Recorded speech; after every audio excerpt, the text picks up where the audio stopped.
Let's ask the real question. Why do people still play Destiny 2? Especially in 2024, when we got loads of great games that have come out throughout the years of Destiny 2's life cycle. Yet thousands, if not millions, still play this game every single day.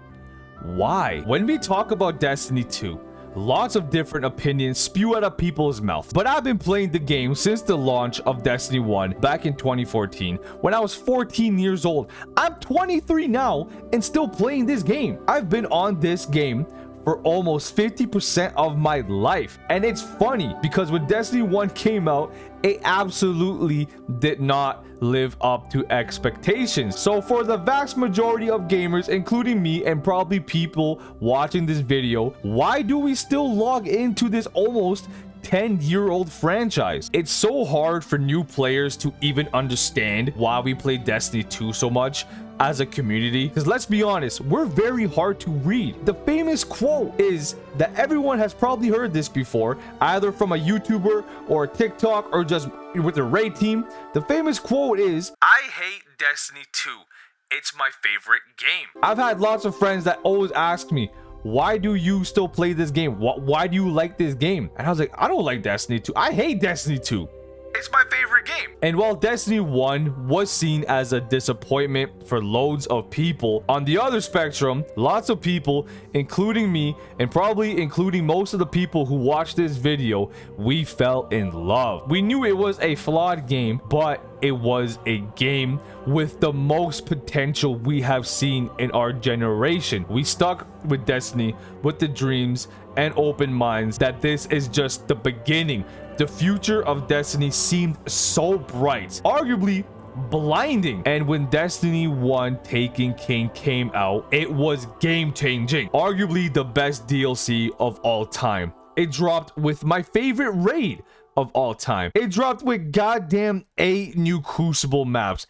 8. We're lucky to even get 1 Crucible map within 3 years nowadays. It came with 4 new strikes, a solid story, 2 new locations, including the Dreadnought, which was absolutely amazing to explore at the time, loads of other content, and they also brought the best exotic weapons the game has ever seen. Most of the exotics moved over to Destiny 2, including the Telesto, Chaperone, Jade Rabbit, and the Touch of Malice. So yeah, when Destiny the Taken King came out, it felt like it was only up from here. And now riding that wave, Destiny 2 gets announced. Everyone is hyped. Huge names in the industry is talking about it, and the future once again seems bright. The game comes out and it flopped. Arguably, it flopped harder than Destiny 1. Everyone kind of brushes it aside the whole first year of vanilla Destiny 1 because the same as Taken King, once the Forsaken DLC dropped 1 year after the release of Destiny 2, it was absolutely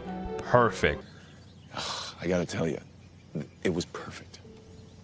Perfect. Everything, down to the last minute detail. Destiny was saved once again. During Forsaken, the player count was at an absolute peak era in the Destiny timeline. But again, same with Destiny 1 and same with Destiny 2, there were still a lot of people who say that Destiny still doesn't live up to their expectations. And if you're looking from the outside in, you will see so many mixed reviews and wonder why people still play this game, even though Forsaken was a banger. I'm not going to talk too much about the bad, but mainly the good, and really why people still play Destiny 2. The main reason being is whether you like it or not, whenever you log into this cocaine level of an addiction of a game called Destiny 2, there really is always something to do, something to grind for, something to get, and you could always be better, stronger. Every week at reset, you could always be chasing those sweet pinnacle loot, load up and grind 3 characters, and that's 3 times the amount of content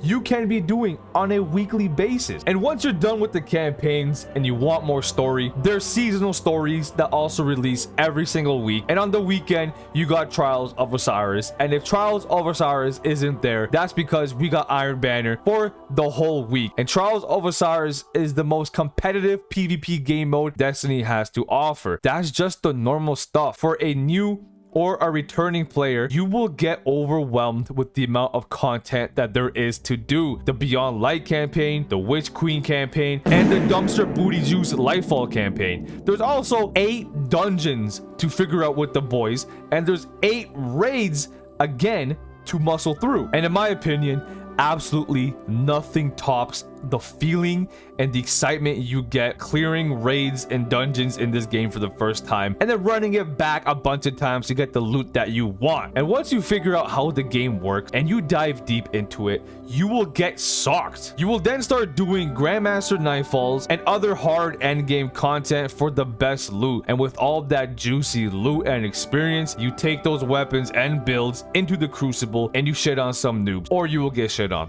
You never know with Crucible. The depth in this game is just absolutely wild. You will start getting better weapons and armor, but now you need to fine-tune your weapons and armor to synergize with each other. But now your subclass needs tweaking, so you dive into building the perfect subclass that matches your armor and your weapons and your playstyle. But now you need exotics to pair up with the build to make it complete. And once you got the build you crafted with your own blood, sweat, and tears, and you're pulling in those big boy damage numbers, you feel like that guy. Everything in this game is just so polished and addicting. Now there is some cons with the Destiny 2 player modo, and one of it being there's a new big DLC every year, and their season drops in between the DLCs. And once you're fully invested into this game, and everything that was once new and exciting starts to feel mundane, starts to feel repetitive, now what? The once exciting adventure of the unknown becomes predictable, and you know what to expect. And with Lightfall, one of the worst DLCs ever made with a horrible story, how do you make the game great and new again? But really, the biggest flaw with Destiny 2, and you're probably gonna guess it, is the monetization. All the DLCs and seasons and dungeons that I was talking about, that I was saying is amazing, they aren't free.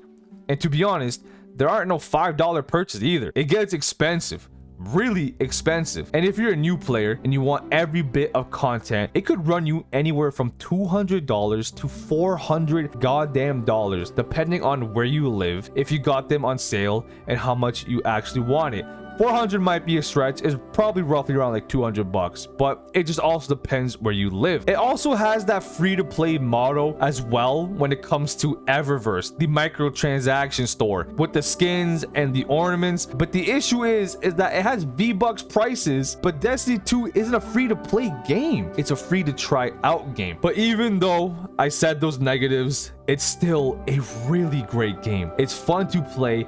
It's fun to grind. It feels great to just shoot and obliterate aliens, running through dungeons with your friends, running through Grandmaster Nightfalls and raids, getting a flawless win in Trials of Osiris. It is just a crazy good feeling. It's easy to just sink in an absurd amount of hours. And the main takeaway why everyone still plays Destiny 2, why people still play Destiny 2, is that there is just simply no other game like it. I always come back to this game because I get that itch, and no other game can scratch my back like Destiny 2. It's one of a kind.